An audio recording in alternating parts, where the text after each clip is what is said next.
to achieve their climate goals and expedite as per science is recommending.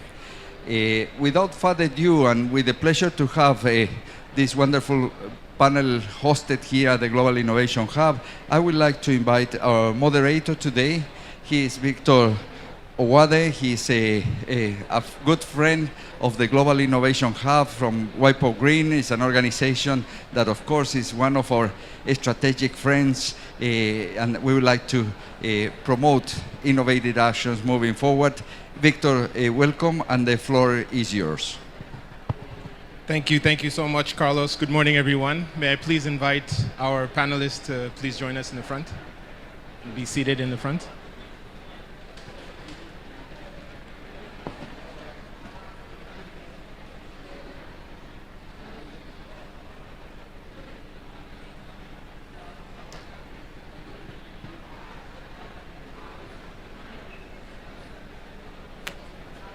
Great.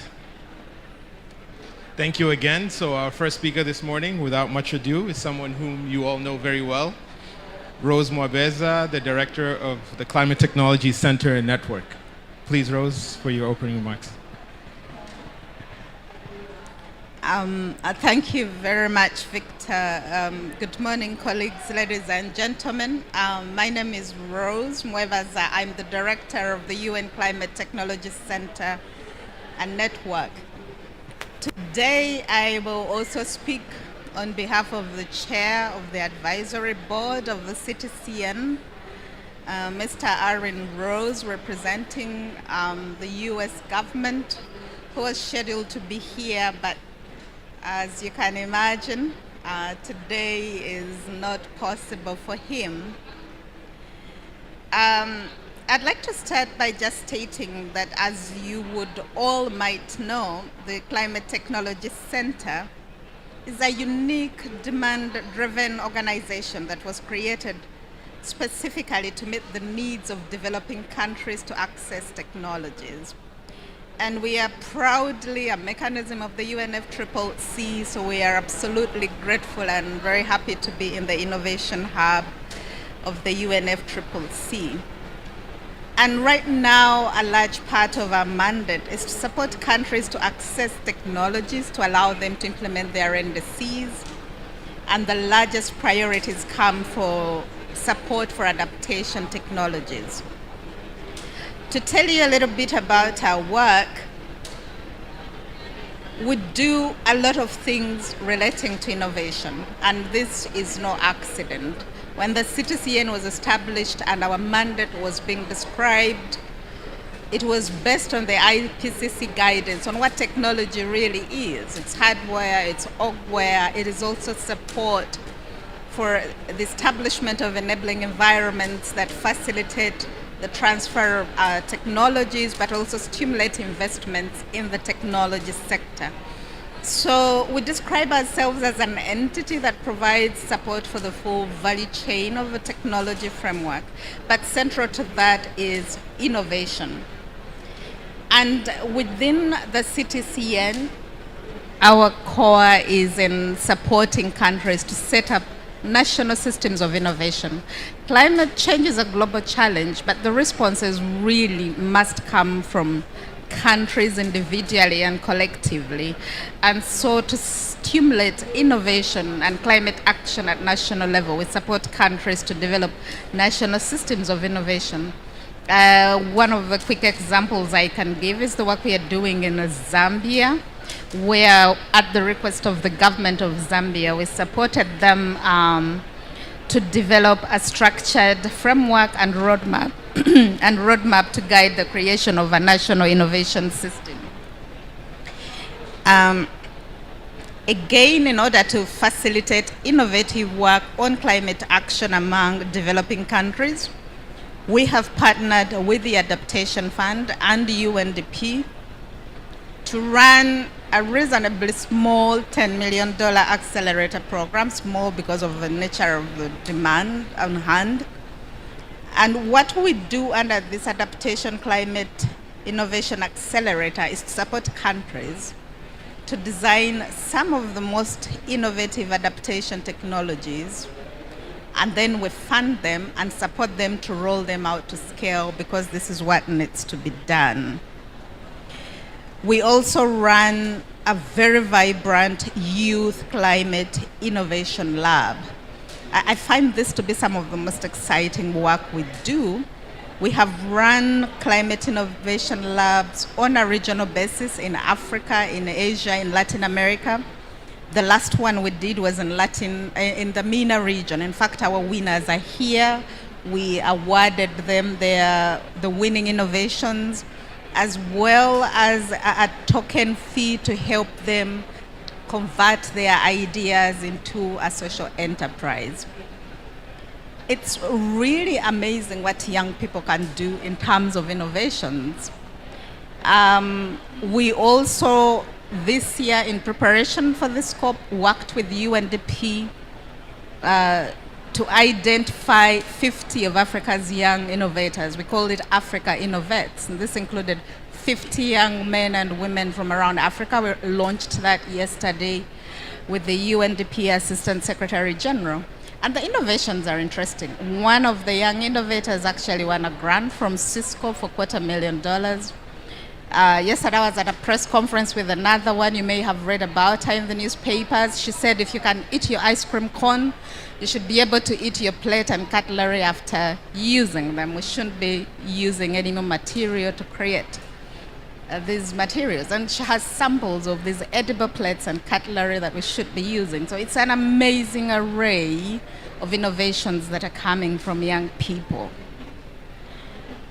And as I conclude, I would like to talk about the CTCN going into the future.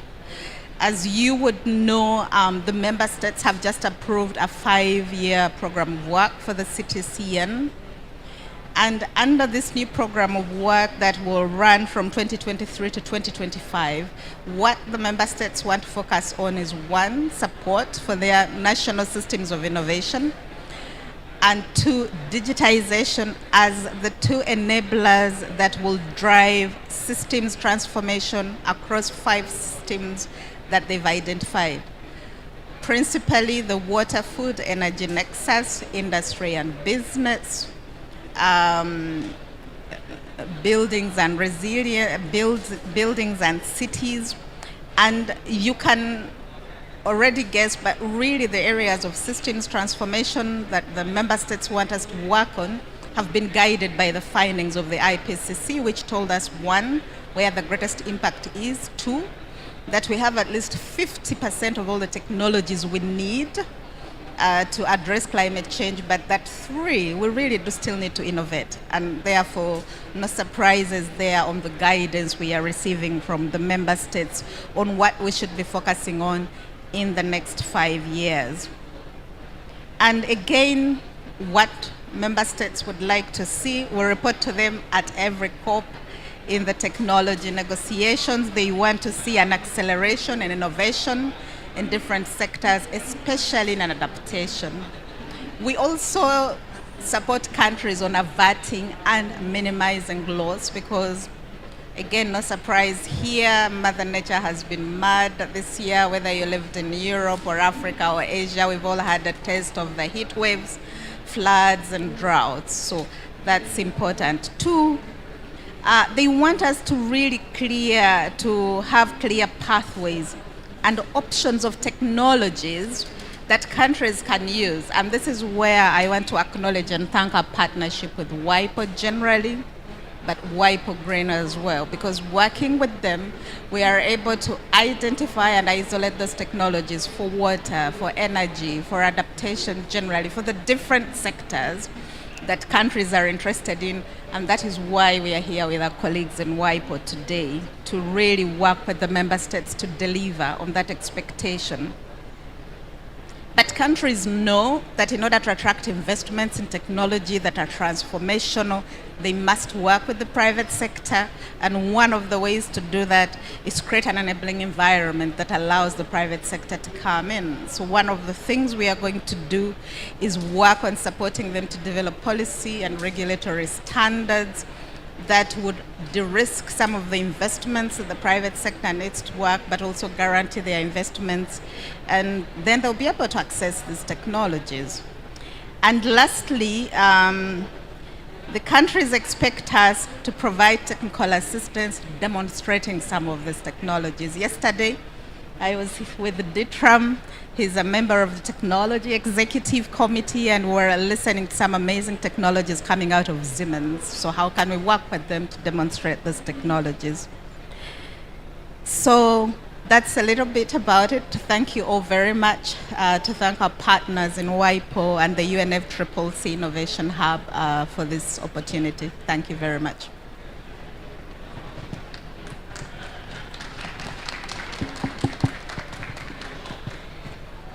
Thank you so much, Rose, for giving us the high-level overview of what CTCN does as the operational arm of the UNFCCC.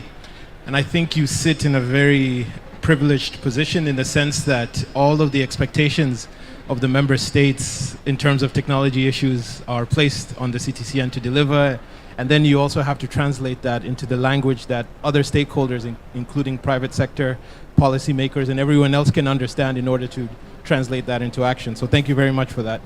Our next speaker is Peter Oksen from the WIPO Green Program in WIPO. And Peter, you work for WIPO, which is the UN organization responsible for supporting innovation and technology and how intellectual property can be a part of this sort of enabling environment. Please, can you tell us what WIPO is doing in this space to promote climate change innovation technologies?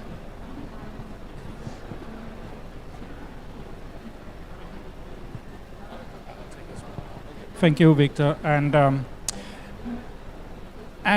welcome here, and thank you very much for being here. So this session here is about adaptation. It's about technologies in relation to climate change in general. So I want to show you a little bit of what we're working on in WIPO and in WIPO Green particularly. Two things I specifically want to share with you. One is that we have just launched a new WIPO flagship publication. It's this little thing here, which shows specific technologies, and then I would like to go into showing some of our acceleration projects, which also is about actually showing what technology can do as actual solutions. So we are from a World Intellectual Property Organization, so it's one of the 15 UN agencies, and we work on oh, thank you. This works. On building a trust and a just and fair international intellectual property system, and we do that among others by managing about 23 international treaties on that. WIPO Green is a small part of WIPO, and what we do is actually trying to get innovation and technology deployed in the field. It's not so much really about the intellectual property in itself, but it's more about getting technologies out there. Now, the Green Technology book that I just mentioned before is a new flagship publication, and it's actually a digital version, so with a QR code here you can get directly access to it. Now what we want to do in that one is really to focus on the problems. So generally when you encounter a problem, you look for a solution, right? So that's also what we are doing here. We see climate change as increasingly being a problem that we all are feeling. I'm sure that when you walk around here, it's not so difficult to get that message through.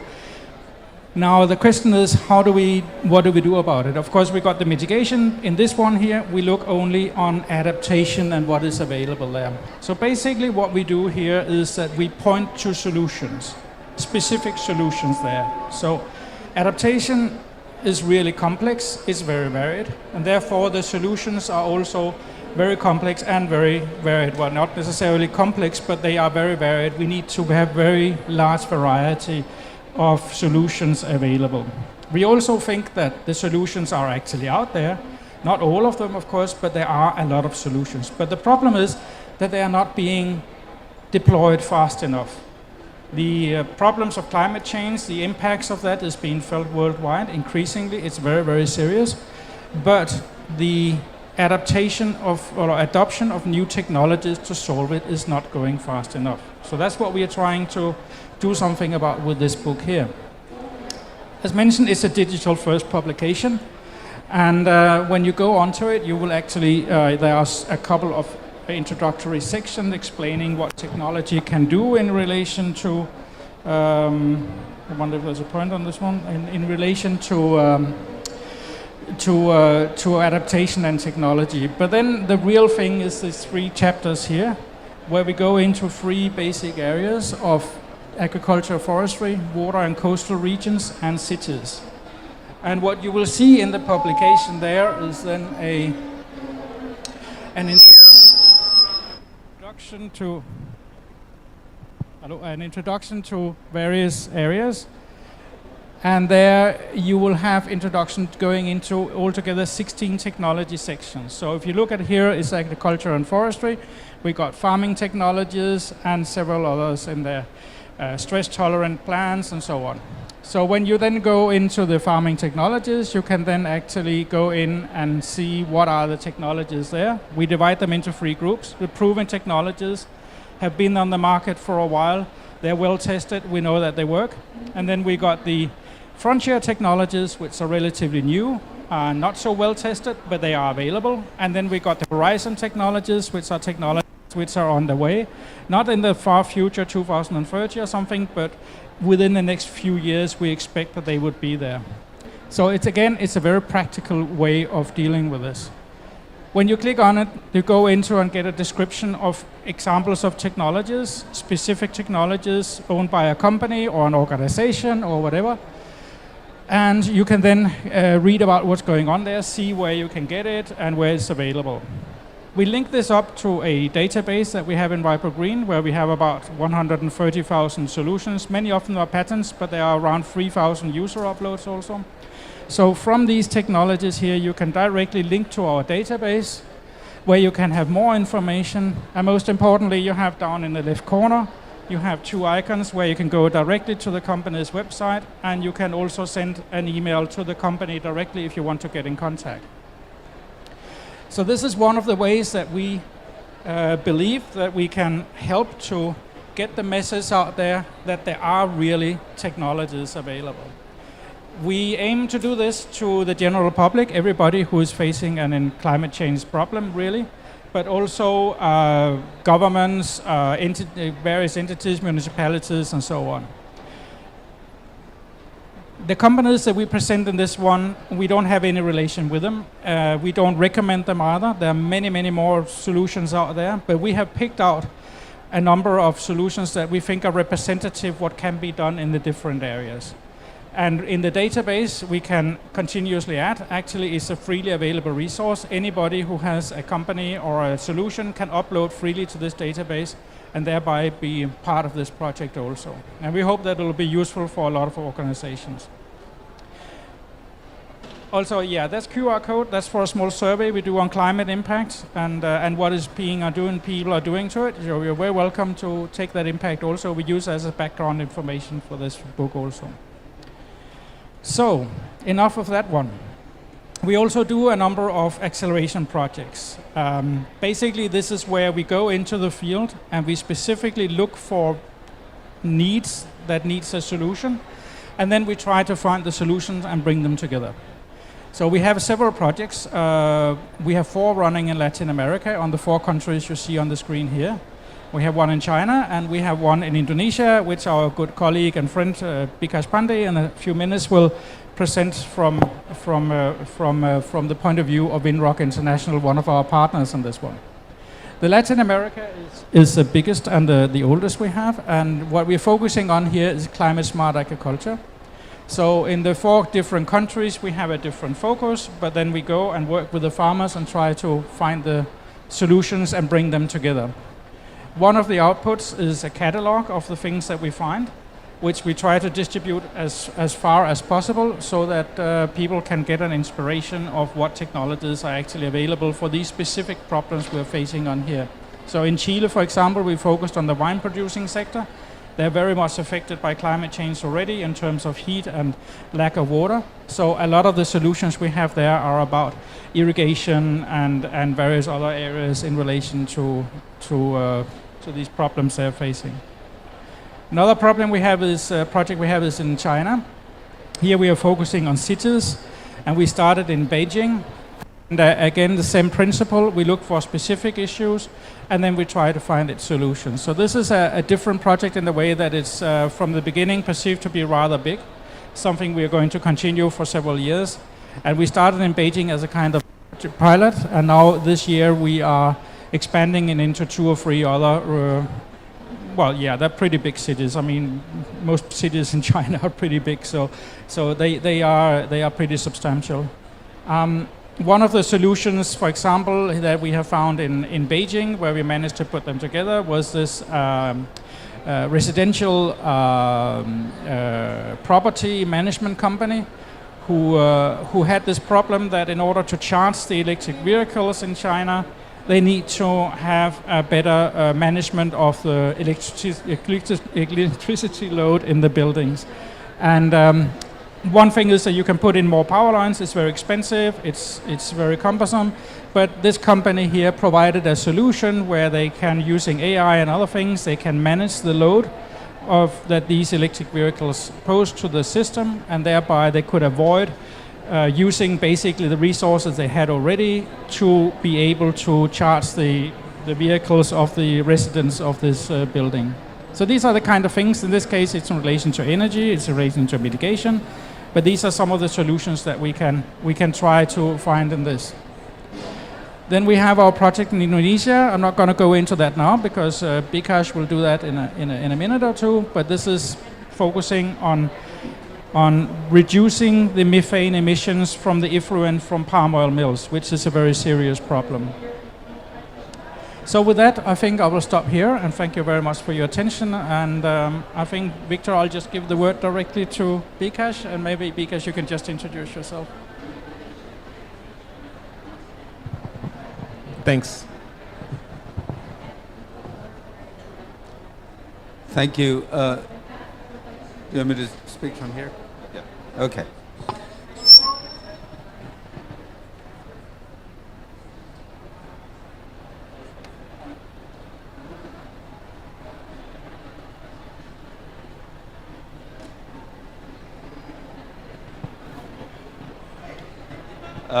Yes, good morning. Happy to be introduced by Peter. We've been partnering with WIPO Green for the last year, since early 2021, and very specifically looking at the treatment of palm oil mill effluent.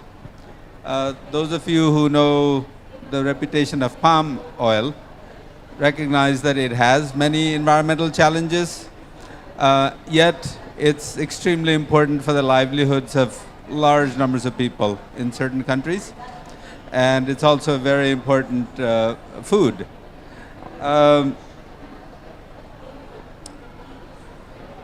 So the project from WIPO Green, it was as it says here, from March to December 2021. And our main objective was, how do you take technologies that are already there? This is not new technologies, but technologies which are available, maybe in a different country, maybe in another country in the region, maybe even within the country. And how do you make that available to mill owners? So the idea was, there's a problem that of a very serious environmental problem, which has solutions, which oftentimes other mills are following, or another country's mills are following because there are regulations. Closer? Okay, yeah. But it's not being practiced widely by mills. And how do you make this happen? How do you overcome that particular barrier?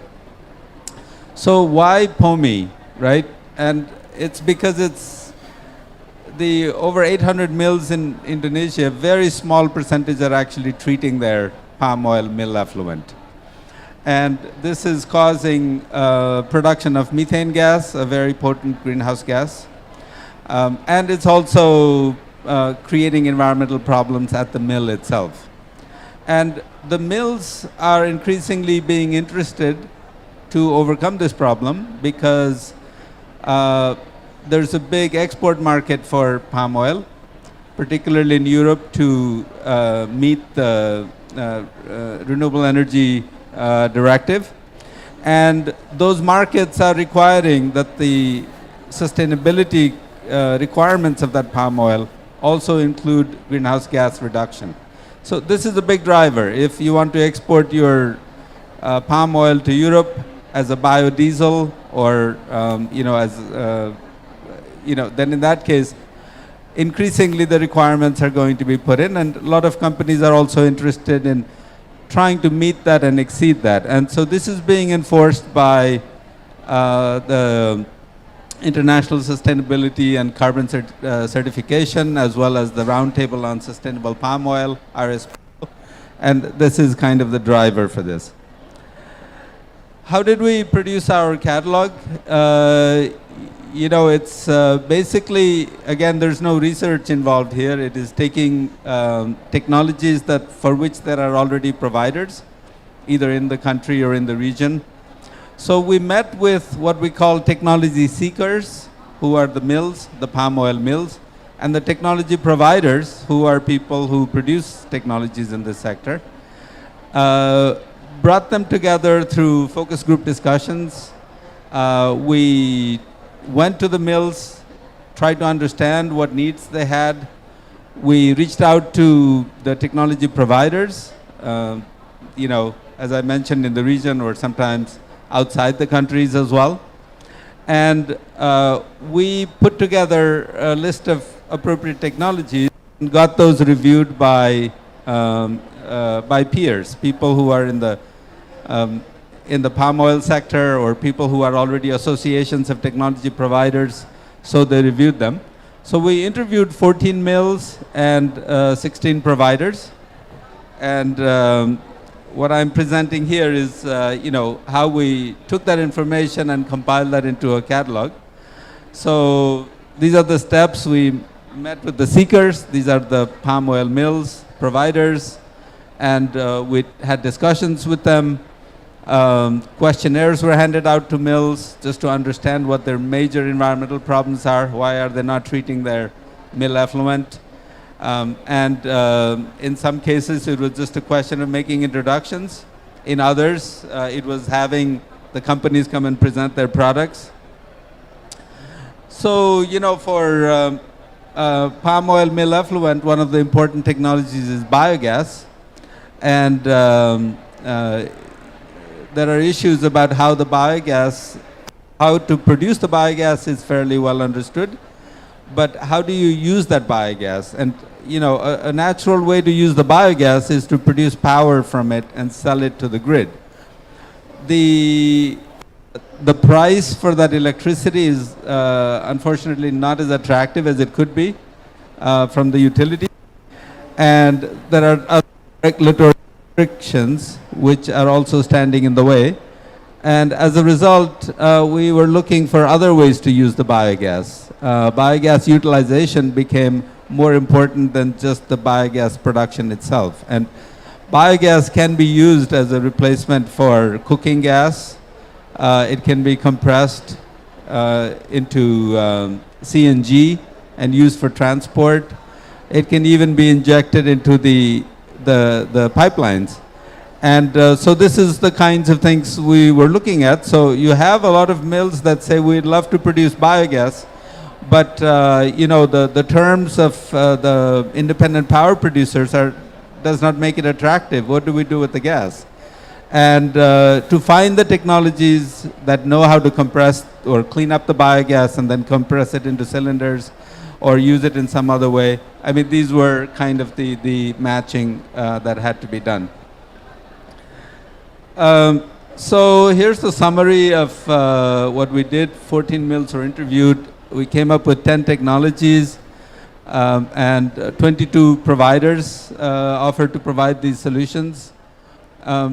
many of them are from overseas, but also there were local providers.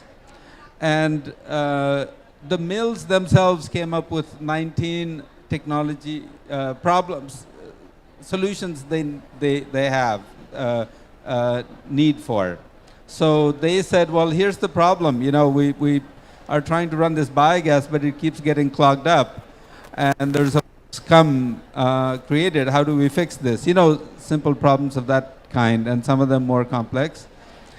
And towards the end of the project, we also did a matchmaking between companies and seekers and providers.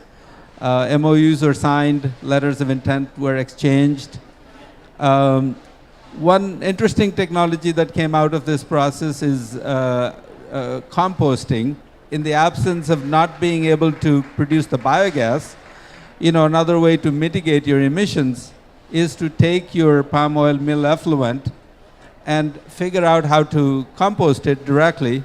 So you oxidize it, and you know, you produce carbon dioxide directly without it becoming methane.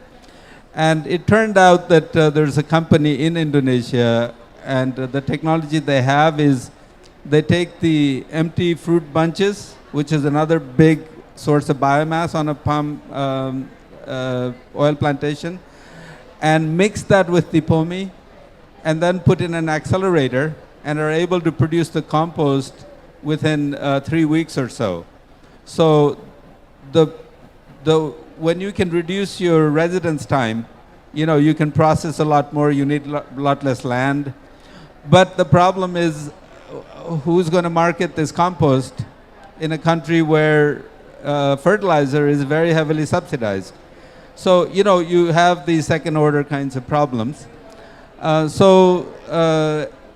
MOUs were signed between PT in Mira, which produces this composting technology, with PT Bongolimbur, which is a mill, and PT Sampurna, which is also a mill, and then this PT QTA1, this is another company there, offered to be an off-taker for the compost. So, you know, these kinds of agreements are signed. Some of the agreements are actually between companies. So EcoD is a biogas company in Indonesia. They partnered with this Italian company, Safe SPA, so to compress the biogas. So SPA produces the compression technology for CNG. And similarly, PT Gree is an energy company, I believe out of Hong Kong, but they partnered with another biogas company. So all sorts of partnerships can happen if you pursue this, you know, to its logical conclusion. And you know, the catalog is very useful for the focus group discussions and webinars, because you have it there, people can talk around it, discuss it, and new people are interested to contribute to it. And as Peter already showed, you know, we had a good place to upload it to the WIPO Green database. So all these technologies are included. I don't have a QR code here, but you know, you can use the same ones he put up and find all these technologies uploaded there. And the catalog is in English and in Bahasa. So, you know, you can also download the catalogs if you don't want to carry the copies that are over here.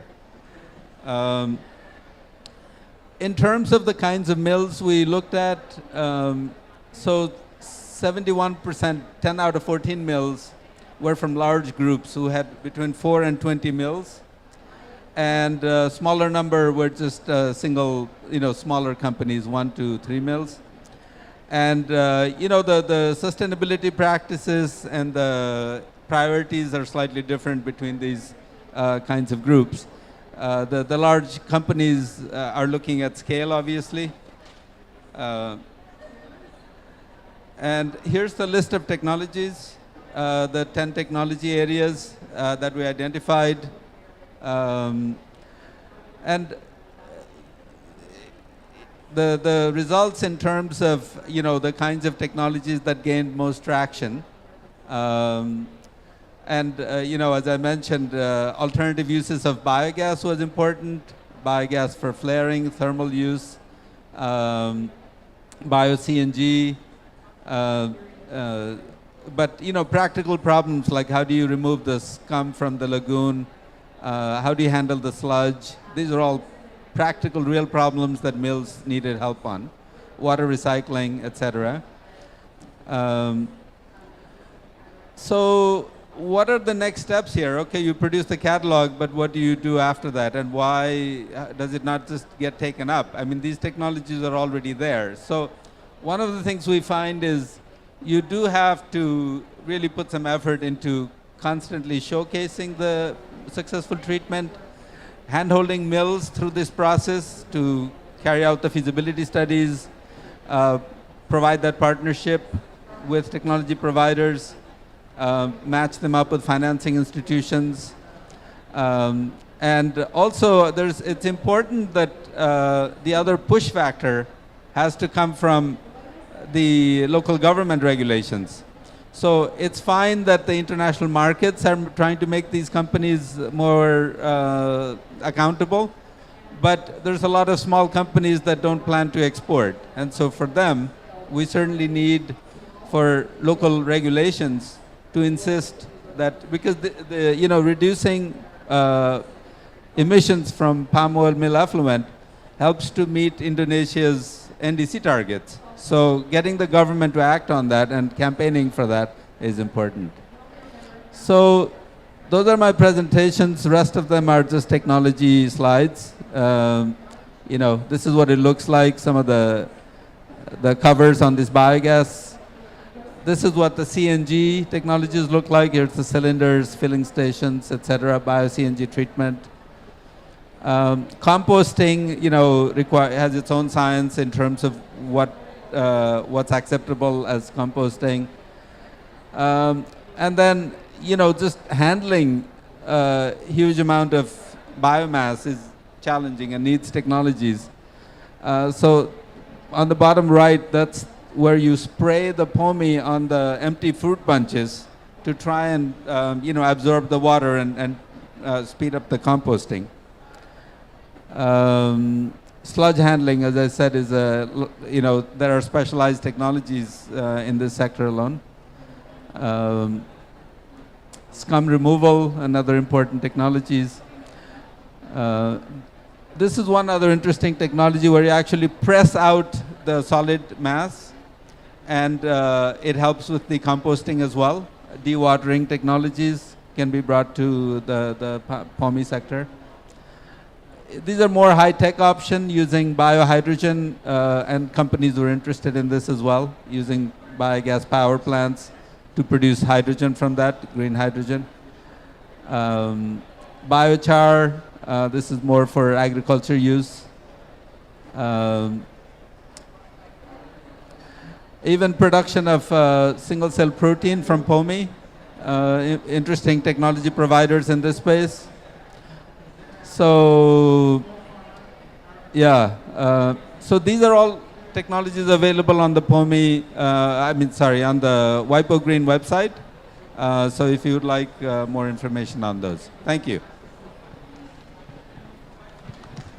Thank you so much, Bikash, for that most fascinating case study of technology adoption and transfer in action. Now from Indonesia to Germany, we move to our next speaker, Dietram Oppelt, tech member, member of the Technology Executive Committee and NDE for Germany.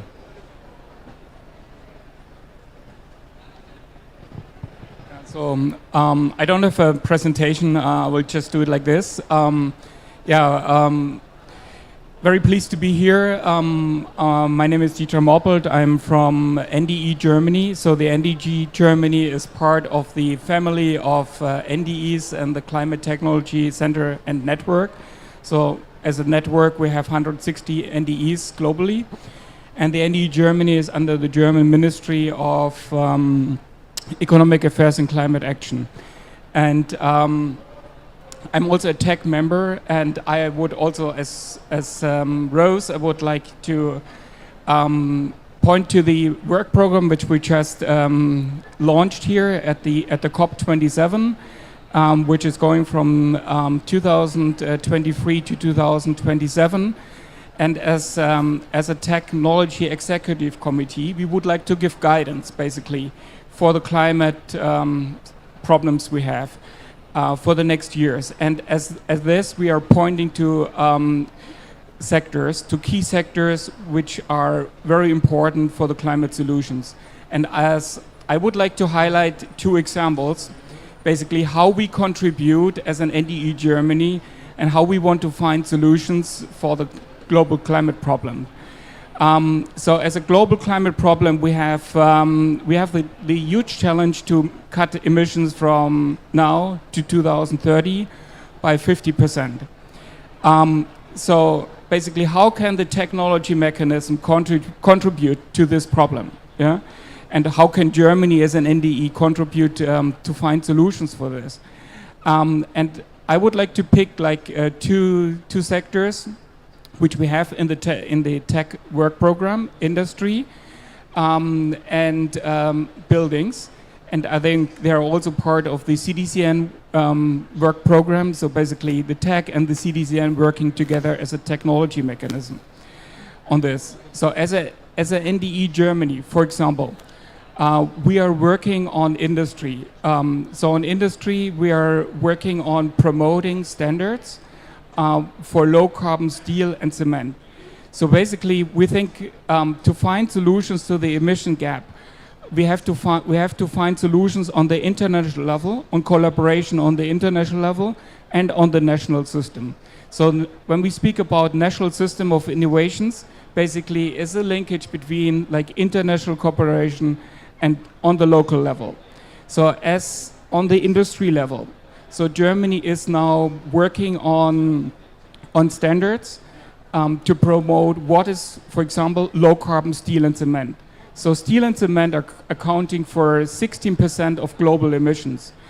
But no country or at the moment has like standards what is low carbon or a near zero carbon steel and cement. Globally, we all have to go to zero carbon emissions sooner than later. So the question is basically, how can we track what is low carbon steel and cement? And for this, basically, we are promoting standards on what means low carbon steel and cement. So how much CO2 per ton of cement and how much ton of CO2 per ton of steel. And for this, basically, we are based on the IEA standards for low carbon steel and cement. And we, as Germany, we are promoting basically these standards. And Germany wants to use that as like a green public procurement standard from 2030. So we're working on those standards, basically that countries adopt to this. And this basically guidelines to the industry to innovate, to go from, for example, blast oven furnace, which has a lot of CO2 emissions, to zero emission steel based on hydrogen, or other technologies. So there are a lot of technologies available for this, or for cement. There are presentations here, for example, on LC-free cement, which is like 30 or 40% has less CO2 emissions than conventional cement. So there are solutions, and I mean, please use the WIPO website to find all these technologies, and we want to promote the standards basically on the international level for these industries. And industries is really important because they have 30% of global emissions. Another example is we would like to bring technologies like from Germany or from, let's say, advanced countries in a collaborative way to developing countries. So yesterday we had a side event on SF6. So SF6 is the most potent greenhouse gases with a global warming potential of over 25,000. So now, and it is used basically as an insulation gas in the electricity grid. It has basically a climate mitigation potential of 5 gigatons until 2050. And we can completely make away these 5 gigatons basically if we use the technologies which are available completely in Europe, but which are not used globally. So these technologies, basically yesterday we had presentations from an SME company in Germany and Siemens. So there are two companies, there are other companies like Schneider Electric and so on. So these technologies are available in Europe, and they're driven in the market in Europe through the F-gas regulation in Europe. So Europe has the legal framework and it has the technology. So question, how can we bring these technologies to developing countries? And I think one of the companies yesterday had a wonderful example. 60% of the production of this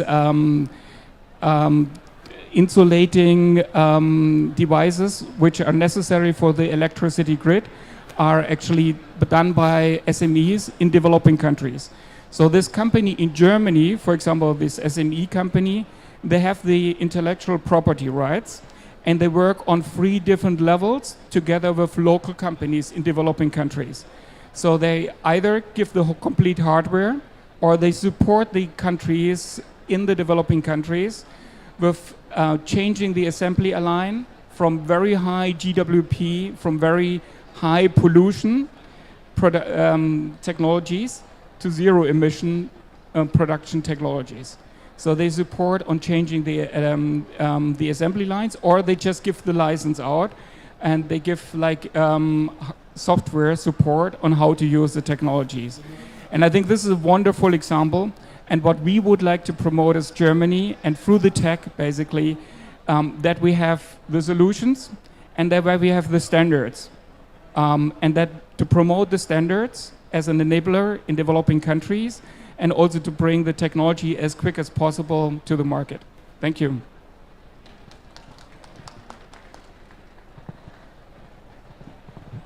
Thank you so much, Dietram. We're running out of time, colleagues, so we want to respect each of your time at the next panel here. I just want to take a few moments to thank our esteemed panelists. Thank you to Rose, thank you, Peter, thank you, Bikash, thank you, Dietram. This essentially was a conversation starter about technologies and about innovation. Of course, we want to have as many people involved in this conversation, so if you have any questions, please feel free to reach out to us and the panelists here for follow-ups. And we hope now that you've seen an example of, for instance, the Green Technology Book that's been launched and the technologies that are available. That's not enough just to have the technologies. They need to be adopted.